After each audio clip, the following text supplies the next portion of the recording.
আসসালামু আলাইকুম রহমতুল্লাহ। আজকে আপনাদের সামনে সফলতার আরেকটি গল্প নিয়ে আলোচনা করতে আসছি আমি।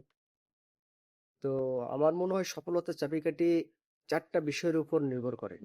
আর তা হচ্ছে জ্ঞান, ধৈর্য, পরিশ্রম এবং দীর্ঘ প্রতীক্ষা বা দীর্ঘ সময়ের অপেক্ষা। এগুলোকে যদি আমি বিশ্লেষণ করতে যাই, তাহলে আপনি দেখবেন যে আপনাকে প্রচুর মেধা খাটাতে হবে। আপনি যে কাজে পারেন না কেন, এই কাজের উপরেই আপনি আপনার মেধা যাচাই করবেন এবং আপনার মেধা দিয়ে এই কাজের বিকাশ ঘটাবে। এবং আপনাকে ধৈর্য হওয়া যাবে না।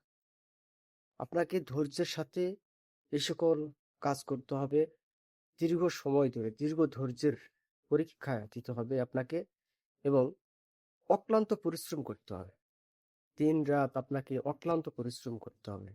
এই সকল ধাপ পার হওয়ার পরেই আপনি দীর্ঘ প্রতীক্ষা বা দীর্ঘ সময়ের অক্লান্ত পরিশ্রমের মাধ্যমে আপনি আপনার সফলতা অর্জন করতে পারবেন।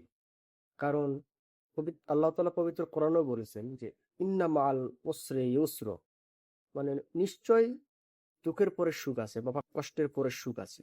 তাই আপনাকে প- কষ্ট করে পরিশ্রম করতে হবে এবং এই কষ্টের মাধ্যমেই কষ্টের পরে কষ্ট কষ্ট অর্জন কষ্টের পরে সফলতা আপনার একদিন আসবেই ইনশাআল্লাহ।